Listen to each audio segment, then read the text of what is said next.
హల్లెలూయా. నూతనమైన కృప, నవనూతనమైన కృప, శాశ్వతమైన కృప, బహున్నతమైన కృప, నిరంతరం నిన్నపై చూపిన నిత్యతేజుడా యేసయ్యా, నీ వాత్సల్యమే నాపై చూపించిన నీ ప్రేమను వివరించనా, నన్ను నీ కోసమే ఇలా బ్రతికించిన జీవాధిపతి నీవయ్యా. ఇదే కదా నీలో పరవశం, మరువలేని తీయని జ్ఞాపకం. ఇదే కదా నీలో పరవశం, మరువలేని తీయని జ్ఞాపకం. నూతనమైన కృప, నవనూతనమైన కృప, శాశ్వతమైన కృప,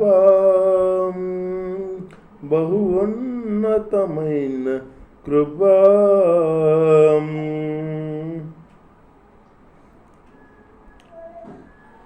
సాక్షి సమూహం మేఘం వలె నుండి నాలో కోరిన ఆశలు నెరవేరగా, సాక్షి సమూహము మేఘం వలె నుండి నాలో కోరిన ఆశలు నెరవేరగా, వేలాది దూతల ఆనందము చూసి కృపా మహితస్వరముని పొందిన వేళ, మహిమలో నీతో నే నిలసిన వేళ, మాధుర్యలో కాన నేను చూసిన వేళ, ఎంతగా కీర్తించిన నీ రుణమునే నే తీర్చగలను. ఇదే కదా నీలో పరవశం, మరువలేని తీయని జ్ఞాపకం. ఇదే కదా నీలో జీవితం పరవశం, మరువలేని తీయని జ్ఞాపకం. నూతనమైన కృప, నవనూతనమైన కృప, శాశ్వతమైన కృప, బహున్నతమైన కృప. హల్లెలూయా. దేవుడు స్తోత్రం. దేవుని మాట్లాడిందాం. కూర్చో.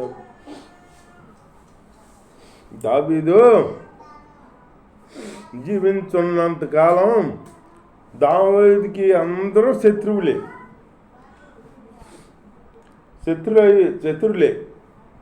మొదట అన్నదమ్ములు కూడా శత్రువులేగానే ఉన్నారన్నమాట.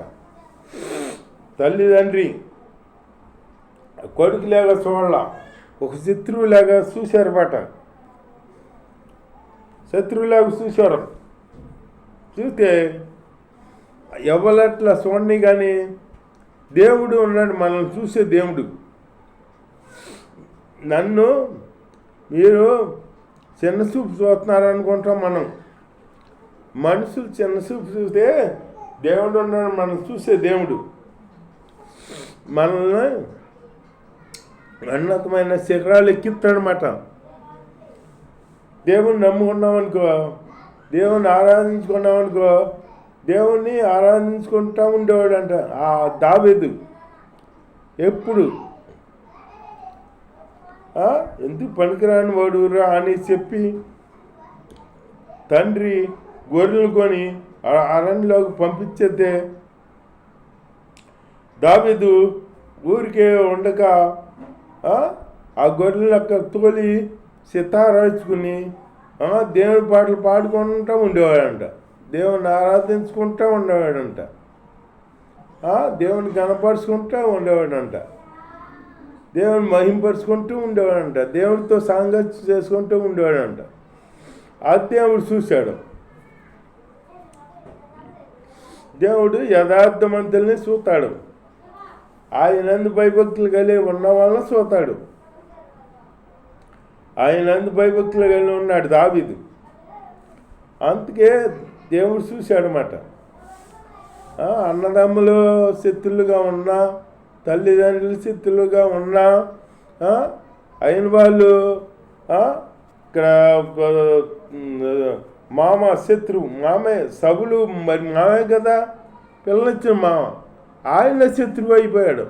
ఆయన దావీదుని చంపాలని చూస్తున్నాడు, ఆయన శత్రువే. అదే పెళ్ళైనాక ఆయన శత్రువు అయిపోయాడు. యుద్ధాలు ఇటు ఫిలిష్తీయుల శత్రువులు, అటు పిల్లలు పుట్టినాక పిల్లలు శత్రువులు అయిపోయారు. అబ్షాలోము ఉన్నాడా, దావీదుని చంపాలని చూస్తాడనమాట, తరుగుతాడు. ఆ దావీదు జీవితం అంతా పారిపోతాం, దక్కుంటాం. దావీదు ఎదురు తిరిగితే వాళ్ళని జయించగలరు. కాకపోతే దేవుడు అభిషేకించాడు సౌలుని. సౌలు ఎంత తరిమినా కానీ పారిపోయి అటు నక్కి ఉన్నాడు. కానీ సౌలుని ఒక్క మాట కాడ అనలా, ఒకసారి కాడయ్యామనలా. ఎందుకంటే దేవుడు అభిషేకం పొందినోడు సౌలు అని సౌలుని ఏమనలేదు మాట. మనం ఏమనొద్దు, ఎవరేమనొద్దు. ఆయన దేవుడే చూసుకుంటాడు, దేవుడే ఆయనకి తీర్పిస్తాడు, దేవుడే ఆయనకి తీర్పిస్తాడు. లేకపోతే యుద్ధంలో చనిపోతాడు. ఎట్లయినా ఆయన చనిపోవాలి, అంతేగాని మనం ఆయన ఏం చేయకూడదు. ఆయన దేవుడు అభిషేకించిన వాడు అని చెప్పి దావీదు గౌరవిస్తాడనమాట. అందరూ శత్రువులే. దావీదు జీవించంతకాలం అందరూ శత్రువులే. అటు ఫిలిష్తీయులు శత్రువులు, ఇటేమో ఫిలిష్తీయులు అనుకుంటే ఇక్కడ సౌలు ఏమో దావీదుని పట్టుకుంటాక వెంటాడతాడు అనమాట. అందరూ శత్రువులే. పిల్లలు పుట్టినాక పిల్లలు శత్రువులు అయిపోయారు. దావీదు జీవితం అంతా శత్రువులు, తరుగుతుంటే దక్కుంటాం. ఫిలిష్తీయుల్ని యుద్ధం చేసి వాళ్ళని జయిస్తాం. ఈ యుద్ధాలో ఇవన్నీ దావీదు జీవితంలో ఇట్లా జరిగినాయి అన్నమాట. ప్రశాంతత లేదు దావీదుకి, ప్రశాంతత లేదు. దేవుడి స్తోత్రం. అయినా కానీ దేవుడు శత్రులు మిత్రులుగా భావించి, దావీదు శత్రులు మిత్రులుగా భావించి ప్రేమించాడు కాబట్టి దేవుడు దావీదును చూసి హెచ్చించాడనమాట. వాళ్ళ అన్నదమ్ముల ముందే రాజుగా అభిషేకించాడనమాట. దావీదుని. సమూయేలు ఎక్కడ అభిషేకించాడు అనుకున్నా? వాళ్ళ అన్నదమ్ముల ముందు, వాళ్ళ తల్లిదండ్రుల ముందు అభిషేకించాడనమాట దావీదుని. మరి చూసావా, ఎవరైతే మనల్ని తక్కువగా చూశారో వాళ్ళు ఎదుటే మనల్ని హెచ్చిస్తాడనమాట. దేవుడు మనల్ని కనపడతాడనమాట. అదే దేవుల పాటగాడు రాశారు చూడు, నేను పడిపోయిన చోటనే నన్ను లేవనెత్తివాడు నీవే అని పాట అందాయి. మనం పడిపోయిన చోటనే లేవనెత్తే దేవుడు. మన కుంగించేతనే నేను కుంగిపోయితే కుంగనిచ్చే దేవుడు కాదు, మనకు ధైర్యం చెప్పే దేవుడు. మనతో ఉంటాడు, మనల్ని ధైర్యపరిచి కాపాడుతాడనమాట. నేనున్నాను అని ధైర్యం చెబుతాడనమాట. అట్లాగా ధైర్యం చెప్పే దేవుడు మన దేవుడు, గొప్ప దేవుడు. మనతో ఉంటాడు, నిత్యం మనతో ఉంటాడు. ఏ దేవుడు ఎవరికి సమీపంగా ఉన్నట్లుగా లేదు. మన దేవుడు సమీపంగా ఉంటాడు, మనతో ఉంటాడు అన్నమాట. మన యోగక్షేమాలు ఎరిగి మన సమస్యలు తెలుసుకుని తీరుతాడనమాట. తీర్చే దేవుడు, నమ్మకమైన దేవుడు. నీతిమంతుడు, ఈశ్వరుడు, గొప్ప దేవుడు. అలాంటి దేవుణ్ణి మనం ఆరాధించుకుంటూ కనపరుచుకోవాలి. ఆ దేవుడిలో మనం ఆనందించాలి. అంతేగాని లోకంలో ఏముందే అంత వ్యర్థమే. లోకంలో మనం ఏది ఆశించకూడదు. మన దేవుడు మనకు అన్నీ ఇస్తాడు. నీకేం కావాలంటే అది ఇస్తాడు దేవుడు. నువ్వు దేవుడు అంతే నిలిచి ఉండాలన్నమాట. అంతేకాని మనుషులు ఏదో అన్నారో వాళ్ళు ఏదో అన్నారో దేవుడు వదిలే అని వదిలేయకూడదు మనం. దేవుడి స్తోత్రం. అలాగే ఎన్ని కష్టాలు వచ్చినా కానీ, ఎన్ని బాధలు వచ్చినా, ఎన్ని ఇరుకులు ఇబ్బందులు వచ్చినా కానీ దావీదు దేవుని మటుకు వదలం. దేవుని మటుకు వదలలేదన్నమాట. వదలకుండా దేవుని ఆరాధిస్తే అప్పుడు దేవుడు దావీదును చూసి దావీదుని హెచ్చించాడన్నమాట, రాజుగా చేశాడన్నమాట. గొర్రెలు కాసుకుని దావీదుని రాజుగా చేశాడు ఇశ్రాయేలు మీద. ఎంత గొప్ప దేవుడు, ఎంత కార్యం చేశాడు దావీదు. ఇశ్రాయేలు మీద రాజుగా చేశాడన్నమాట. గొర్రెలు కాసుకునే దావీదుని తీసుకెళ్ళి. అట్లాగే దేవుడు గొప్ప కార్యాలు చేస్తాడు. ఇప్పుడు